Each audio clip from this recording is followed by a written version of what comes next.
मेरा प्रश्न है, जी जब जात संविधान में है, जात हमारे मन में है, जात हमारे मुंह में है, जात हमारे दिमाग में है, जात हमारे हर काम में है, लफाजी नहीं, सच्चाई है, ठीक? बिल्कुल सही है। तो जातिगत जनगणना क्यों नहीं होनी चाहिए? होनी चाहिए नहीं कह रहा हूं मैं, क्यों नहीं होनी चाहिए भैया? जी। जब सारा कुछ देश का उसी पर टिका है, कितने मंत्री बनेंगे किस जात के, इसी से तय हो रहा है, कौन एमएलए लड़ेगा कौन एमपी लड़ेगा, जात देख के तय हो रहा है, तो जात की गिनती क्यों नहीं? मतलब अंधेरे में खेलना चाहते हो?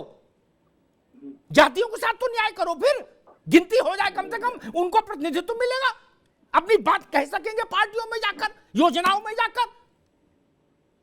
अभी जातियों में भी 10-5 जातियां सारा कुछ लपेटे हुए हैं। जी जी जी शिशिर जी, अमिताभ जी। जी और आपको बताएं, केंद्र में कोई जातिवाद का जनक थी तो कांग्रेस थी, और उत्तर प्रदेश में मुलायम सिंह यादव जी आदरणीय थे। इन्होंने अब आपको हिंदू, अच्छा, उससे पहले जात नहीं थी। एक रहा है कि जात बात की करो विदाई, हिंदू हिंदू भाई भाई।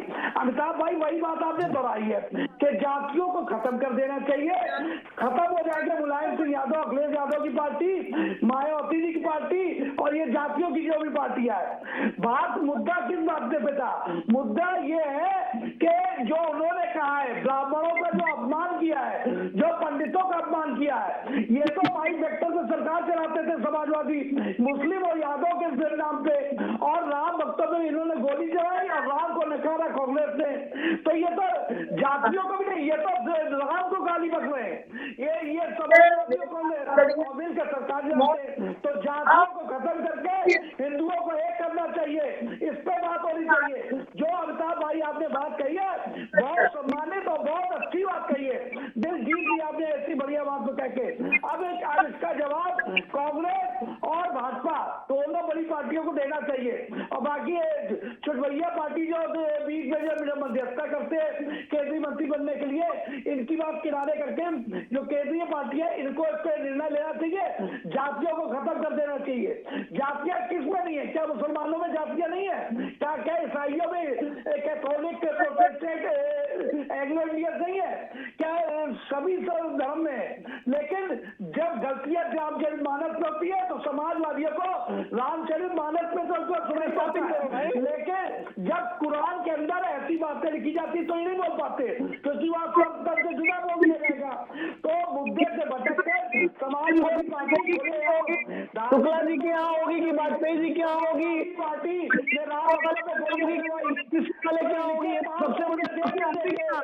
आज इसके जो पार्टी के मुखिया थे उनको जीते जी इन्होंने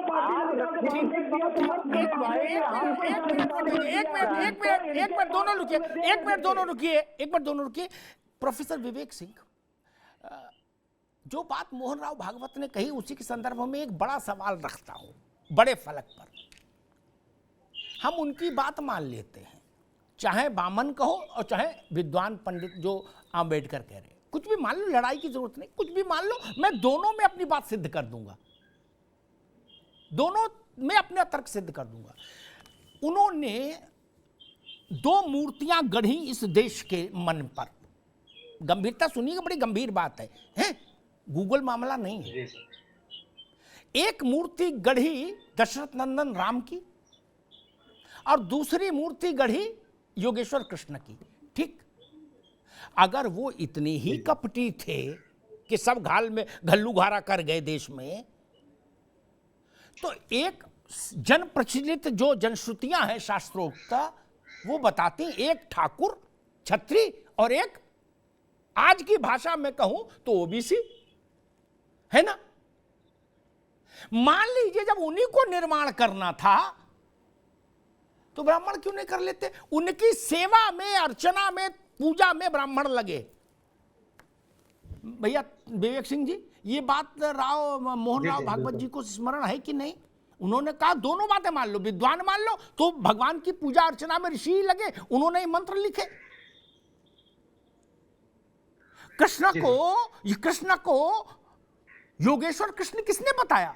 संतों ने बताया, विद्वानों ने। राम को मर्यादा पुरुषोत्तम और विष्णु का अवतार किसने बताया? विद्वानों ने। या ब्राह्मण मान लो या विद्वान, दोनों बातें ठीक है। ये बात नहीं समझ में आई जी? देखिए, आपकी बात बिल्कुल सही है। अगर आप देखिए, एक हमारी परंपरा रही है, इसमें ब्राह्मणों ने ही योगेश्वर कृष्ण कहा, जो कि यदुवंशी थे और जो है भगवान राम को भी मान्यता दी। जी। तो कहीं न कहीं अगर आप जो देखते हैं, जो मंत्रों का जो हम उच्चारण करते हैं, वो ब्राह्मणों पे ही देन है और ब्राह्मणों ने ही पूजा करना हमको सिखाया है। तो बिल्कुल आपकी बात सही है। लेकिन देखिए, आपको ये तो मानना पड़ेगा, समाज में हर जाति बहुत जातियाँ हैं और हर जाति में कुछ न कुछ ऐसे लोग हैं, जो कि अपनी जाति का फ़ायदा उठाते हैं। तो मोहन भागवत जी का जो बयान आता है, उन कुछ लोगों के बारे में है, जिन्होंने अपनी जो है ब्राह्मणत्व का फ़ायदा उठाया है और उसको देखते हुए उन्होंने जाति में ऊँच-नीच देखिए, आप तो जानते होंगे, आप तो गाँव के हैं। गाँव में आज अब तो कुछ कम हो गया, लेकिन ऐसा था कि ब्राह्मण जो है, किसी का छुआ पानी नहीं पी सकता है। ब्राह्मण के सामने आप उसके चारपाई पे बैठ नहीं सकते हैं। ऐसे भी ब्राह्मण थे, जो कि यथार्थ है, जो कि सत्य है, उसको हमको मानना चाहिए। तो देखिए, अगर ऐसे कुछ ब्राह्मण हैं और देखिए समाज में जहाँ भी कमी है, उसको उजागर करना नहीं, ज़रूरी है। तो उन्होंने विवेक सिंह जी, ये एक कहा है मिनट, कि एक जो मिनट, ऐसे कुछ एक ब्राह्मण मिनट, हैं, जो एक कि एक उनकी सोच मिनट, अलग एक थी मिनट। और उनसे हमको ना खबरदार ना, रहने की विवेक सिंह ज़रूरत है। जी, एक मिनट। जी। मैं मनोज जी के पास चलूंगा एक बात कह के। अभी बात आई कि भाई जातिगत जनगणना की याद अभी क्यों आई, ठीक? जी, जी, मैं इस पे नहीं जवाब नहीं देना नहीं, चाहूँगा। अभी दोबारा दोबारा मैं मनोज जी के पास जाऊंगा। मैं इसके प्रति पलट के एक समानांतर प्रश्न रखता हूं। जातिगत जनगणना का तो इतिहास ही 1931 का है, अभी 100 साल भी नहीं हुए, ठीक? ठीक है ना? जाति तो हजारों साल की है। उसका मसला आज क्यों याद आया रैदास जयंती पर कि किसने जाति व्यवस्था पैदा की? उसके लिए ब्राह्मण दोषी है कि विद्वान दोषी है? ये सेलेक्टिव अप्रोच जो है ना, ये तनाव पैदा करती है। मनोज जी, आप कुछ कहना चाह रहे थे? मोहन भागवत जी ने केक प्रेजेंट किया जी। केक के पीस काट के उस पीस को केक को अलग करने का प्रयास किया।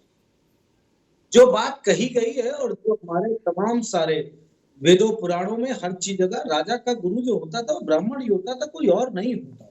इसमें मुझे अगर कहना पड़ रहा है तो मुझे शर्म आ रही कि मैं क्यों कहूं, सारे विद्वान लोग बैठे सभी को पता।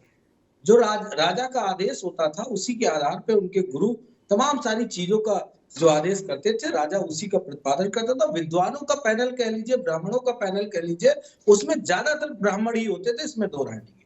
लेकिन आप अब उसको डिस्ट्रैक्ट करके आधा या 1/3 करने का प्रयास मत करिए। जो बात कही गई है उस पर आप विचार करिए। जो अमिताभ जी कह रहे हैं वो दो ऑप्शन है बस, या तो जाति व्यवस्था खत्म करो, तो फिर संवैधानिक दायरे से आपको परिवर्तन करना पड़ेगा, अथवा सबकी जाति बता दो कि तुम इतने हो, तुम इतने हो, तुम इतने हो, और तुम्हारा जो हक है वो हम देंगे, क्योंकि हम सत्ता में इसीलिए बैठे हैं कि सबको सब मिले। इसमें किसी तरीके का कोई लड़ाई ही नहीं है और किसी को ना ऊंचा कहो ना किसी को नीचा कहो। कर्म के आधार पे ऊपर है और कर्म के आधार पे नीचे है, यही दो बातें हैं। अगर कोई विद्वता की बात करता है तो विद्वता की बात करिए, उसको सम्मानित करिए, और जो कोई मूर्खता की बात करता है तो चाहे वो ब्राह्मण हो और चाहे वो किसी ऐसी समाज में जी, ठीक बात, ये बात मैं आर के मिश्रा जी, ये बात बड़ी व्यवहारिक है और नैतिक है। या तो खत्म कर दो, शिशिर जी अभी रुकिए, या तो खत्म कर दो जात कानूनन, जन जागरण से नहीं। जन जागरण के मैं सख्त खिलाफ फिर दोहरा दूं, संविधान में परिवर्तन कर दीजिए। क्या ये सारे आयोग खत्म, सारी कमेटियां खत्म, सारे किस्म के आरक्षण खत्म, जाति लिखना दंडनीय कर दीजिए, ये तो ये कर दीजिए। नहीं तो फिर भ्रम खत्म होना चाहिए। कौन सी जात की कितनी भारत में हिस्सेदारी है ये पता होना चाहिए। क्यों नहीं पता होना चाहिए? इसमें क्या गोपनीय है? मिश्रा जी, दो में से दो रास्ते हैं। भाजपा किसको पसंद करती है, या वो तीसरा रास्ता करेगी कि ना ना इलू इलू चलने दो। नहीं, अमिताभ जी ठीक कहा आपने, बिल्कुल सही बात है। जातिगत जनगणना होनी चाहिए, ये सारी पार्टियां कह रही है। इसमें कुछ एक ऐसी पार्टियां हैं जो उस समाज का हम कह रहे हैं वो पार्टियां बहुत खराब हैं। मैं तो खराब नहीं हूं, मैंने तो कोई गलत काम नहीं किया भैया। उनकी बात छोड़ो, हमारी बात सुनो, देश की छोड़ो। पार्टी सपा कह रही उसकी बात मत सुनो। उनने अयोध्या में गोली चलाई इसलिए उनकी बात ना सुनो। सब संतुष्ट, चलो हमारी तो सुनो। ये व्यवहारिक बात है, न्यायोचित बात है। या तो जात खत्म करो या जात की गिनती करो। बिल्कुल अमिताभ जी, व्यवहारिक बात है। इस तरह की बातें खत्म होनी चाहिए। जहां पे हम देख रहे हैं समाज में द्वेष भावना आ जाती है, और जब अल्पज्ञानी लोग रामचरितमानस की व्याख्या करते हैं, अल्पज्ञानी लोग उसके बाद जाकर के ये सामाजिक समरसता कैसे बनेगी? एक चुटीली बात पूछ लूं। देखो, अल्पज्ञानी आप मौर्य के लिए कह रहे हो, ठीक बात। मोहन राव भागवत के बयान पर अगर सबसे ज्यादा डिस्को डांस आह्लादित कोई हुआ है, बल्ले बल्ले भांगड़ा पाया जिसने, वो स्वामी प्रसाद मौर्य है।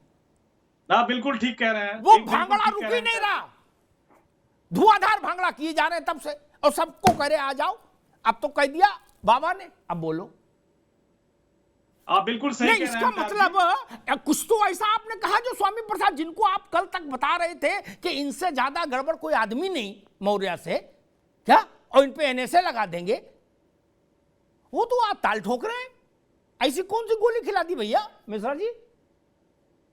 देखिए, इस तरह के जो बयान है उन्होंने बिल्कुल स्पष्टीकरण भी दे दिया है। वो खुश वो कह रहे हैं कि मैं आभारी हूं भागवत जी का, वो कह रहे हैं कि मेरी बात ही तो भागवत जी ने कही।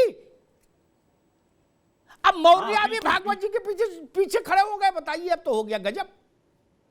आप बिल्कुल अमिताभ जी बिल्कुल सही कह रहे हैं, जो कि आज मौर्य जी भांगड़ा कर रहे हैं निश्चित तौर पर, लेकिन भागवत जी की तरफ से, आरएसएस की तरफ से भी स्पष्टीकरण आ गया है।